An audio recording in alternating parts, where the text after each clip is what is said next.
The 8-year-old boy had been unconscious for 3 days when he suddenly opened his eyes and whispered one name: Muhammad Ali. The doctors said it was impossible. The child had never mentioned boxing before. But what happened when Ali walked into that hospital room left everyone in tears and changed medical history forever.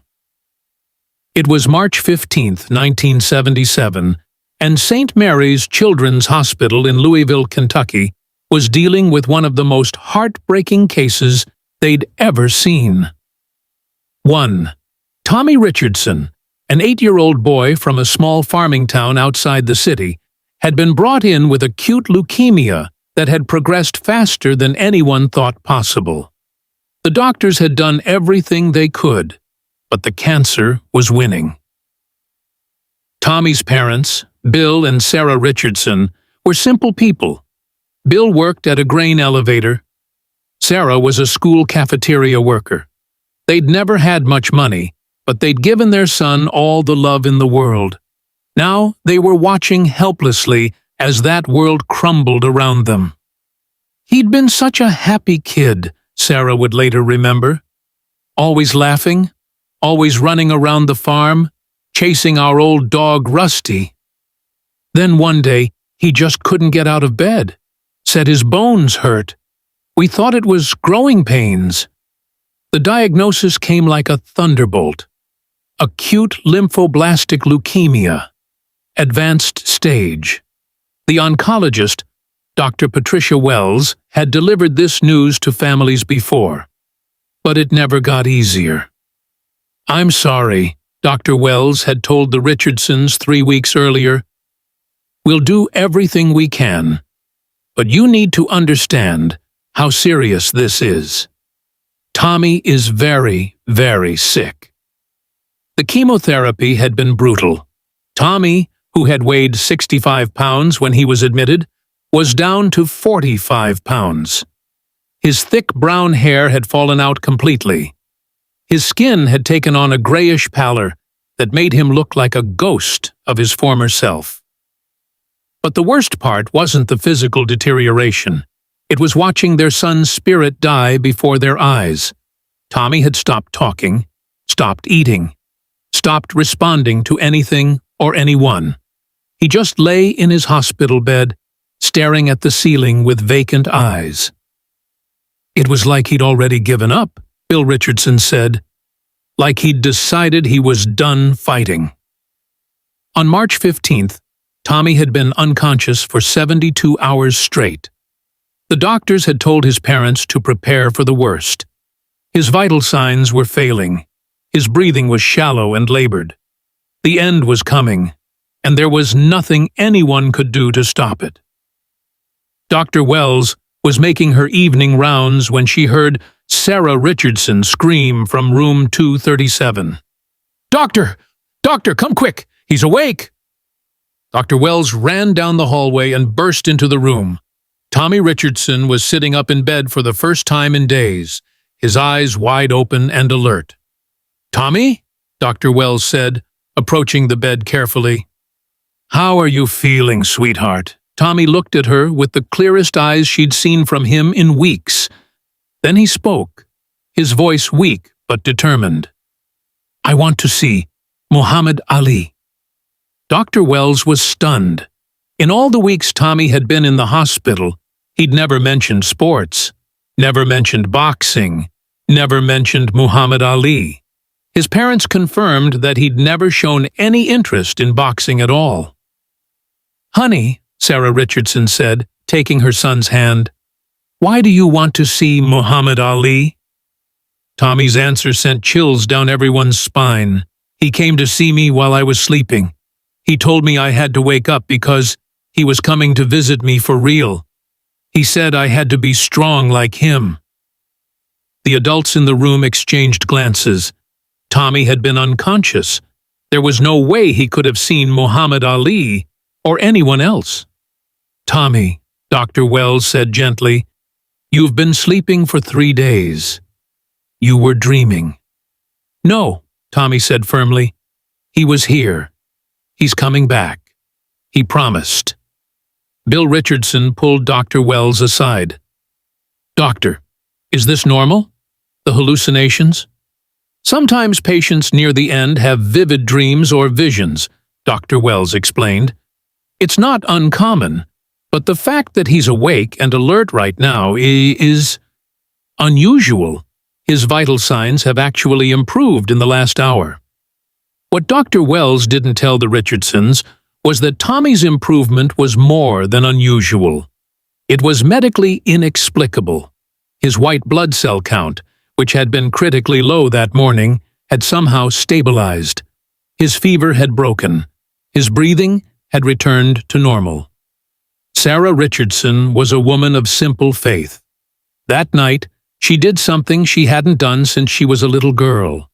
She got down on her knees beside Tommy's hospital bed and prayed. "Lord," she whispered, "if my boy wants to see Muhammad Ali, please find a way to make it happen. I don't know how, but please. He's all we got." What Sarah didn't know was that, at that exact moment, Muhammad Ali was 15 miles away at his mother's house in Louisville's West End, having dinner with his family.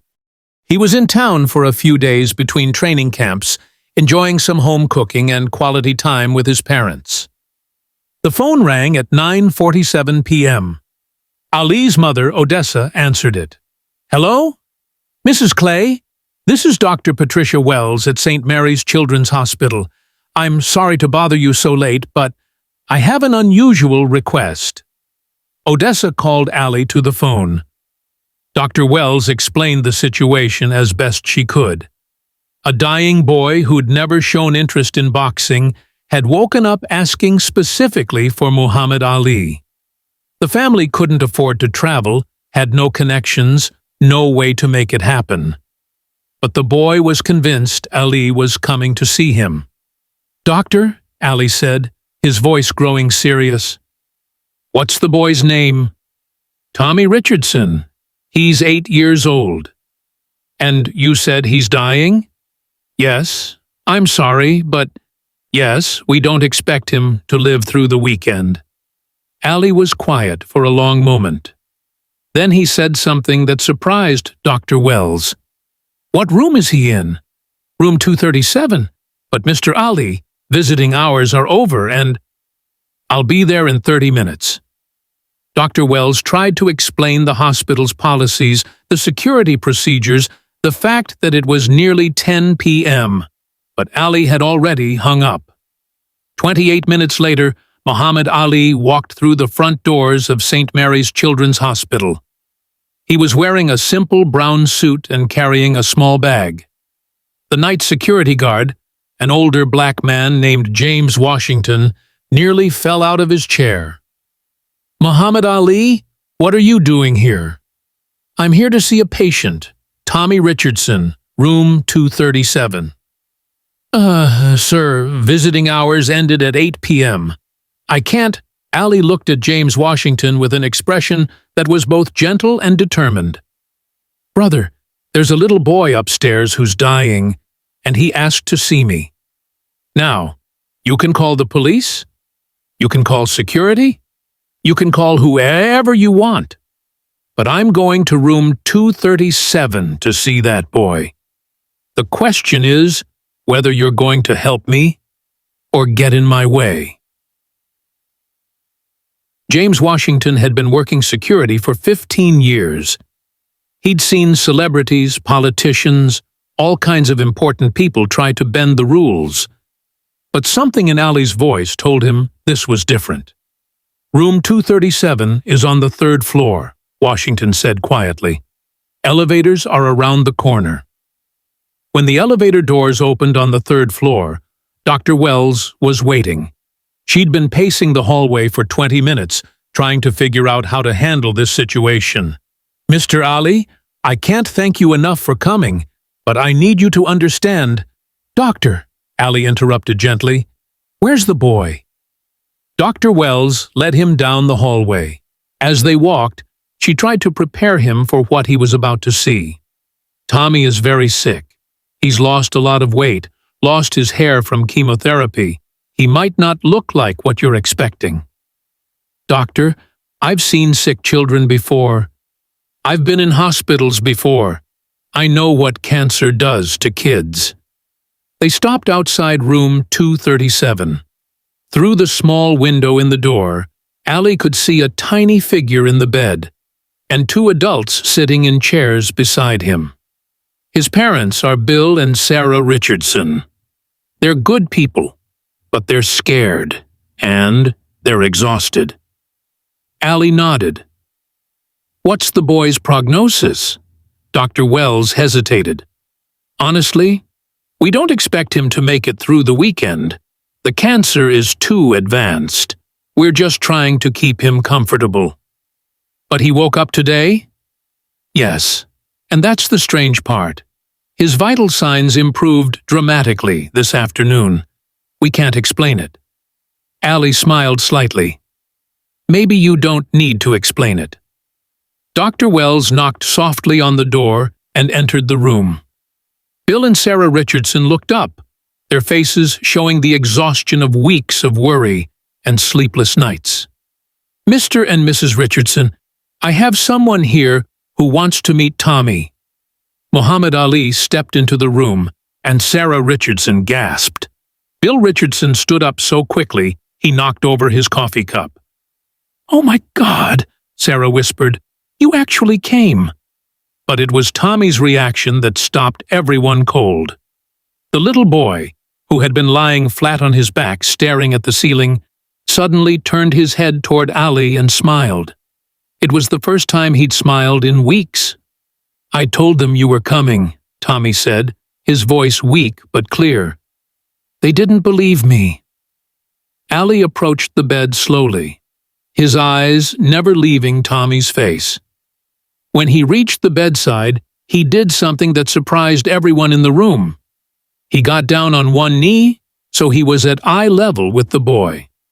"Hey there, champ," Ali said softly. "I'm Muhammad Ali." "I know who you are," Tommy said. "You're the greatest." "No, little man, you're the greatest. You know why?" Tommy shook his head. "Because you're fighting the toughest opponent anyone could ever face. And you're still here. You're still fighting. That makes you the bravest person I've ever met." Tommy's eyes filled with tears. "But I'm not winning. The doctors say the cancer is winning." Ali took Tommy's small hand in his much larger ones.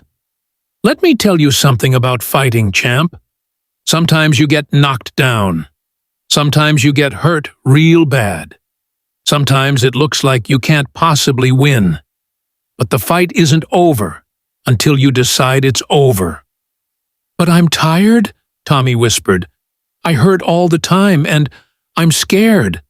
"It's okay to be scared," Ali said. "You know what? I get scared too. Before every big fight, I get scared. But being scared doesn't make you weak. Being scared and fighting anyway, that's what makes you strong." Ali reached into the bag he'd brought and pulled out a pair of boxing gloves. They were small, child-sized gloves that he'd had custom-made years earlier for hospital visits. "These are special gloves, Tommy. They're not for hitting people. They're for fighting cancer. You want to try them on?" Tommy nodded eagerly. Ali helped him put on the gloves, and despite his weakened condition, Tommy managed to sit up in bed. "Now, I want you to throw a punch at that cancer," Ali said. "Show it who's boss." Tommy threw a weak punch into the air. "Like that?" "That's good, but I think you can do better. Let me hear you say, 'I'm Tommy Richardson, and I'm a fighter.'" "I'm Tommy Richardson, and I'm a fighter," Tommy said, his voice growing stronger. "Louder! I'm Tommy Richardson, and I'm a fighter." "One more time. I'm Tommy Richardson, and I'm a fighter." The entire children's ward could hear Tommy's voice echoing down the hallway. Nurses stopped what they were doing. Other patients and their families came to their doorways to see what was happening. Sarah Richardson was crying openly. Bill Richardson had his hand over his mouth. trying to control his emotions. Dr. Wells was writing furiously in her notepad, documenting everything she was witnessing. Allie spent the next 2 hours with Tommy. They talked about everything and nothing. Allie told him stories about his fights, his travels around the world, his childhood in Louisville. Tommy told Allie about his farm, his dog Rusty, his dreams of becoming a veterinarian someday. "You know what, Tommy," Allie said as the evening wound down, "I think you're going to make a great veterinarian. Animals need doctors who understand what it's like to fight for your life." "You really think I can do it?" Tommy asked. "I know you can do it, but first, you got to beat this cancer, and I'm going to help you." Allie reached into his pocket and pulled out a small pendant. It was a gold medallion with an inscription that read, "Float like a butterfly, sting like a bee." "This is my lucky charm," Allie said, placing it around Tommy's neck. "I've worn it in every fight since 1964. Now I want you to wear it in your fight." "But what if you need it for your next fight?" Allie smiled. "I think you need it more than I do right now." Before he left, Allie made a promise that would change everything. "Tommy, I want you to make me a promise. Promise me you'll keep fighting. Promise me you won't give up, because I'm going to come back and see you. And when I do, I want to hear about how you beat this thing." "I promise," Tommy said solemnly. Allie hugged the boy gently, careful not to hurt his fragile body. As he stood to leave, Tommy called out to him. "Mohammed?" "Yes, champ? Thank you for coming to see me in my dream. It made me want to wake up." Allie stopped in his tracks. He hadn't told anyone about the dream he'd had 3 nights earlier. The dream where he'd seen a little boy in a hospital bed calling out for help. The dream that had been so vivid, so real, that he'd woken up in a cold sweat. "You're welcome, Tommy," Allie said quietly. "Sweet dreams." What happened over the next few weeks defied every medical explanation Dr. Wells could offer. Tommy's condition began to improve dramatically. His white blood cell count too started climbing. His appetite returned. His energy levels increased day by day. "It's like his body just decided to start fighting back," Dr. Wells told Tommy's parents. "I've never seen anything like it." Tommy wore Allie's pendant every day. He did his boxing exercises every morning, throwing punches at his cancer and declaring himself a fighter. The nurses started calling him Champ, and soon the entire hospital staff knew his story. 3 weeks after Allie's visit, Tommy was strong enough to walk around the ward. He started visiting other sick children, telling them about Muhammad Ali and teaching them his fighting exercises. "If I can fight cancer," Tommy would tell them, "you can fight whatever you're fighting too." 6 weeks after Ali's visit, Tommy's cancer went into complete remission. Dr. Wells ran the tests 3 times because she couldn't believe the results. "It's medically impossible," she told her colleagues. The cancer was too advanced. This doesn't happen. But it had happened. Tommy Richardson, who had been given 48 hours to live, was cancer-free. Muhammad Ali kept his promise to visit Tommy again. When he returned to the hospital 2 months later, he found Tommy in the children's playroom, teaching other kids how to fight like a champion. "Hey there, champ," Ali said, walking into the playroom. Tommy ran to him and hugged him around the waist. "Muhammad, I beat it! I beat the cancer!" "I knew you would," Ali said, lifting Tommy up. "I never doubted it for a second." "Want to see my latest test results?" Tommy asked excitedly. "Dr. Wells says I'm the healthiest kid she's ever seen." Ali spent another afternoon with Tommy, this time not in a hospital room, but in the playroom surrounded by other children who looked at both of them with wonder and admiration. Before he left, Ali pulled Tommy aside. "Tommy, I want you to keep that pendant. It brought you luck, and now it's yours. It's yours forever. Are you sure? I'm sure. But I want you to promise me something else. What? I want you to remember this feeling. The feeling of being strong, of being a fighter, of never giving up. And someday, when you meet someone who's scared and sick and needs help, I want you to help them the way we helped each other. I promise, Tommy said seriously. Tommy Richardson kept that promise. He grew up to become Dr. Thomas Richardson, a pediatric oncologist at St. Jude Children's Research Hospital. He specialized in treating children with leukemia, and he never started treating a new patient without telling them the story of Muhammad Ali and the power of believing in yourself. In his office, Dr. Richardson kept two things on his desk: a photo of himself as a sick 8-year-old with Muhammad Ali, and the gold pendant that Ali had given him that night in 1977. Every child I treat gets to hold this pendant, Dr. Richardson would tell people. I tell them the same thing Muhammad Ali told me. You're not fighting alone, and you're stronger than you think. Over the course of his 30-year career, Dr. Richardson treated over 2,000 children with cancer. His survival rates were among the highest in the country, and his colleagues often asked him about his methods. It's not just medicine, he would say. It's about giving kids a reason to fight. It's about making them believe they're champions. When Muhammad Ali passed away in 2016, Dr. Richardson was one of the speakers at his memorial service. He told the story of that night in 1977, and he ended his speech with these words: Muhammad Ali saved my life, but not in the way you might think. He didn't cure my cancer. The doctors and the medicine did that. What Ali did was give me back my will to fight. He made me believe that I was worth fighting for. He turned a scared, dying little boy into a champion. And then he taught me that being a champion isn't about winning fights. It's about helping other people win their fights. Every child I've treated, every family I've helped, every life that's been saved. That's Muhammad Ali's legacy continuing through me. Dr. Richardson still wears Ali's pendant every day. He's 55 years old now, with children and grandchildren of his own.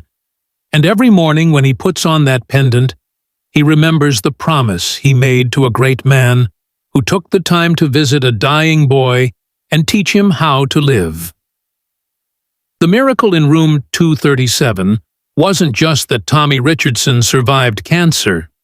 The miracle was that Muhammad Ali's visit created a ripple effect that has saved thousands of lives over the decades.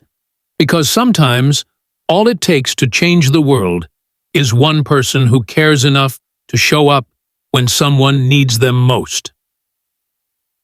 Today, there's a wing of St. Mary's Children's Hospital named after Muhammad Ali, and in the lobby, there's a statue of Ali kneeling beside a hospital bed with a plaque that reads, "The greatest victory is not in never falling, but in rising every time we fall. And sometimes we rise because someone believes we can." If this story moved you, remember that you have the power to be someone's Muhammad Ali. You have the power to show up, to care, to help someone believe they can fight whatever battle they're facing. Because in the end, that's what true greatness looks like. Not the fights you win for yourself, but the fights you help others win for themselves.